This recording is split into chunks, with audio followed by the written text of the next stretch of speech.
Hey all, Dr. Paul Borosky here, owner of Quality Business Plan, and in this video what I'd like to do is show you all what is in my complete business plan. This is literally everything I can possibly think of, including in a business plan, I include in this business plan. Alright, let's go ahead and jump right into it. Alright, so this is my complete business plan, and the company that I'm using right here is a previous company I used to own, but it is definitely a compilation of everything that is going to be or is in my complete business plan. So it starts with the title page, and I put a nice little title right here. If you give me a logo, I'll put the logo right there for you. Then it goes to the author right here, Dr. Paul Borosky, myself. And then this is going to be the table of contents. Now, if we're looking at the table of contents, we start at the table of contents, go to confidentiality statement, executive summary. Then we're down to the company description, a bunch of information in there, SWOT analysis, and so on. And as you all can see, this is about 56 pages, which is typical. Typically, this is going to run, I'd say, about anywhere between 55 to about 80 pages on average. So I'm going to go through these pages really quick just to give you a flavor. Of course, if you all want to just go ahead and hit pause and take a look at each individual section, take a look at the writing style, the content, the writing style, the quantity of information, the structure. If you like what you see in this plan, you're going to love what you get from me, is pretty much the point of me showing you the sample. All right, so let's dive right into it. This is a confidentiality statement, pretty straightforward. Executive summary. When I do the executive summary, I break it up into the problem. What is the problem that each company is trying to solve? Start right there. Then a real brief summary of your business and services. I'll put right here. Competitive advantages. I'll put that into a chart. And then we got your target market summarized right here. Financial highlights. And then finally, your funding segment. And again, this is just 2 pages, executive summary. Next section is going to be the company description, problem statement again, except more details to it. Company concept and summary right here again. I do repeat information.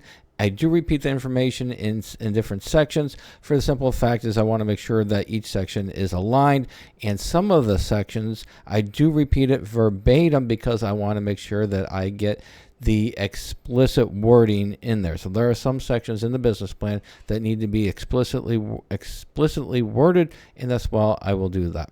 All right, so we got our problem statement, business summary, and then here's where we're going to get into the services description. I'll give them just enough information to know what your company does and how it does it, but not so much information that we're overloading them. If you want more information about the services description, we can put that into an operating plan or just a separate document in and of itself for the services description. Competitive advantages, I'll do about a paragraph here, and then I'll do again the same smart art chart. I'll use this right here as well as in the executive summary. Talk about the pricing, talk about the location, put a nice little picture right here of the location that your organization will be. Future plans, we'll talk about that for a paragraph. Hours of operation, personnel, and then company goals, technology that your company is going to be using. And then we'll just put a snippet of a strategic plan. Business plan describes what your business does and how it does it, where it does it, why it does it, when it does it.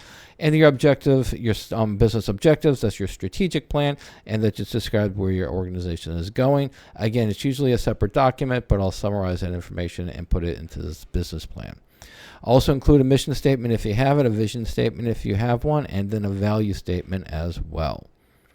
The next section is going to be a target market section. In the target market section, we'll talk about a primary target market, a secondary target market, and then also a target market growth potential. I'll use this information. I do use ChatGPT or artificial intelligence, and I do use it for this section as well. All right, the next section is going to be the SWOT analysis. So for the SWOT analysis, I'm going to give you a nice little chart right here with your strengths, your weaknesses, opportunities, and threats. And then I'm going to dive deep below that and really expand upon the strengths, the weaknesses, the opportunities, and threats. All right, and give me just 1 second. We'll talk about the industry analysis. And we are now in the industry analysis. And for the industry analysis, I draw this information from multiple sources from the internet. I do have access to some business databases. And I also use artificial intelligence to generate some of this information as well. So I start off with the industry analysis, then I'll go ahead and identify which industry in which you compete, and then I'll go ahead and just write a brief introduction to it. We'll talk about the revenue overview right here in this section, talk about some industry trends, two trends in the industry. Then I'll dive into a SWOT analysis of the industry as in its totality, talk about some strengths, weaknesses, opportunities, and threats. Once I'm done with the industry, we'll dive into competition. I'll take a look at a couple of competitors for your organization, 2 or 3 competitors. And right here, we'll talk about the competitor. I'll identify the competitor. I'll give you a summary of the competitor. I'll do a competitive analysis. And then I'll go ahead and summarize the strengths and weaknesses of the competitor.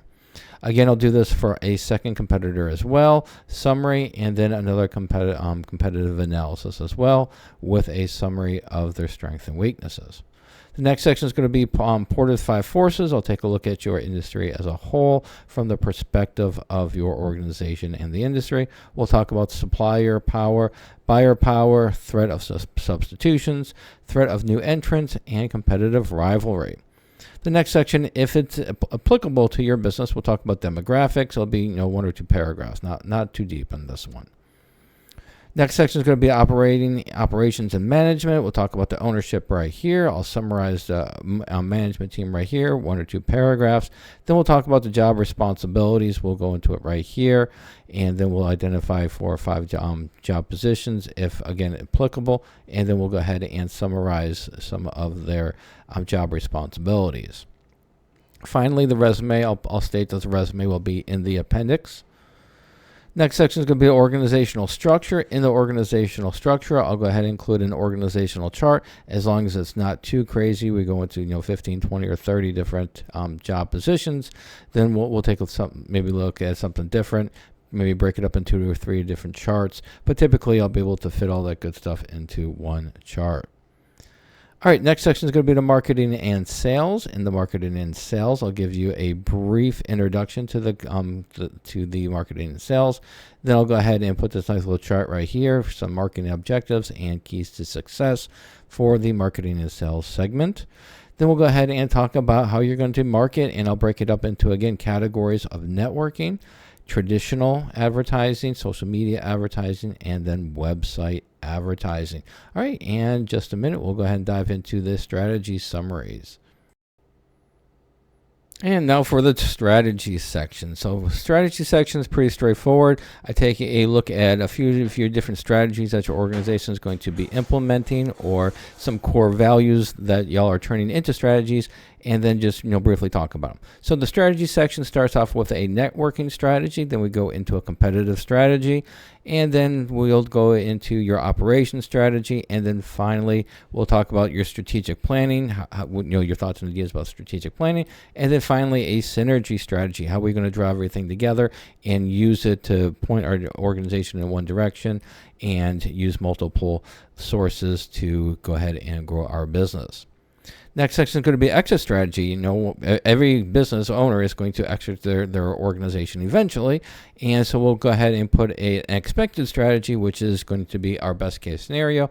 And then we'll also show that we briefly plan for something that's unexpected and it doesn't work out. We'll put a detrimental strategy in there as well, so that we're well prepared. All right, next section is going to be your funding request. How much money do you need to get this party started? How are you going to get the money? Is it going to be debt, or is it going to be equity? What your repayment plans are? We'll talk about that in the funding section. I'll show a startup cost broken down into a pie chart, and then I'll also itemize in buckets our startup or expansion cost, similar to this right here. And then before we go any further, we'll go ahead and just give me a second. We'll dive into the financial projections. All right, and the final section is the financial projections. This is the magical section for me. This is where, as a business consultant and a business plan writer, this is where I really shine. This is where I stand apart from other business plan writers and other business consultants, is the way that I structure the financial projections, present the financial projections, and justify where the numbers come from. All right, so I start off with the financial projection. I'll start off with a summary right here, nice little chart. Then I'll go into the assumptions. What are the financials built upon is going to be in this the assumption section right here.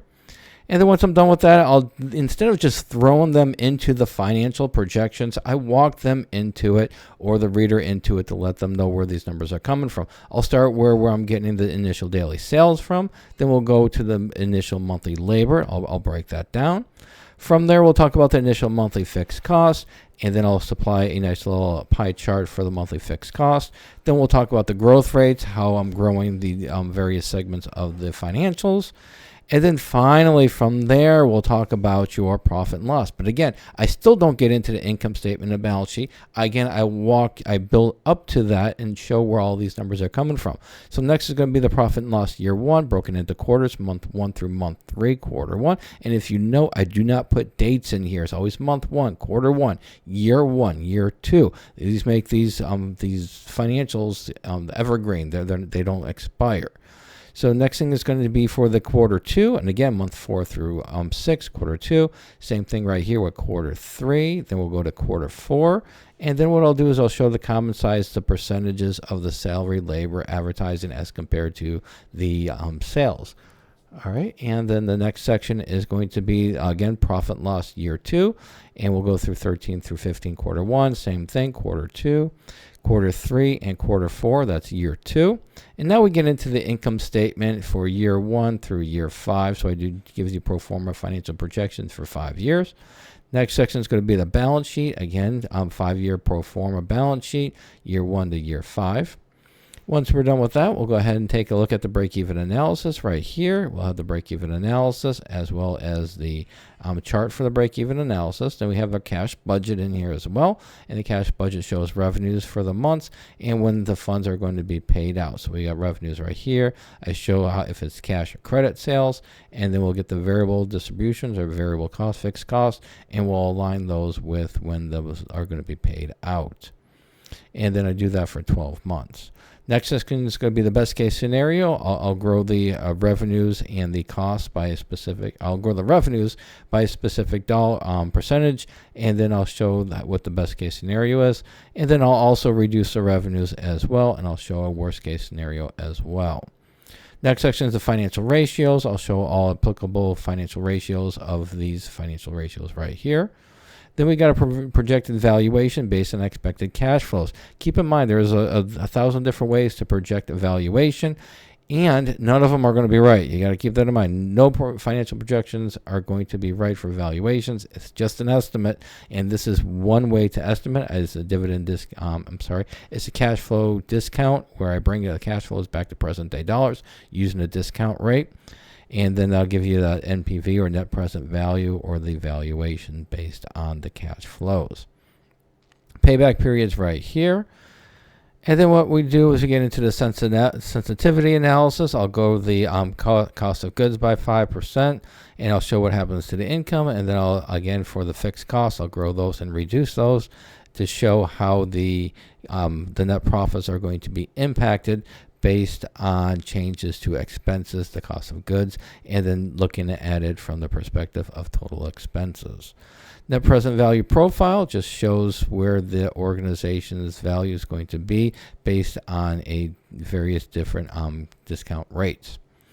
All right, and then finally is going to be appendix, whatever additional information we have available, and it doesn't fit in the business plan, but you want to include it in there, we'll go ahead and put that into appendix. Typically, I use the appendix for a resume such as this. All right, hopefully this information was helpful. If y'all are interested in the Mac Daddy, the biggest of big business plans, feel free to reach out. I would be delighted to help. And hopefully you'll find this information helpful. Again, Dr. Paul Borosky here, owner of Quality Business Plan, and my main service that I provide is helping small business owners implement my organized plan growth strategy. I also provide business plan writing and financial projection models. I do organizational management, fractional COO, CFO services, and this in general business consulting. If you need some service, feel free to reach out. Thanks.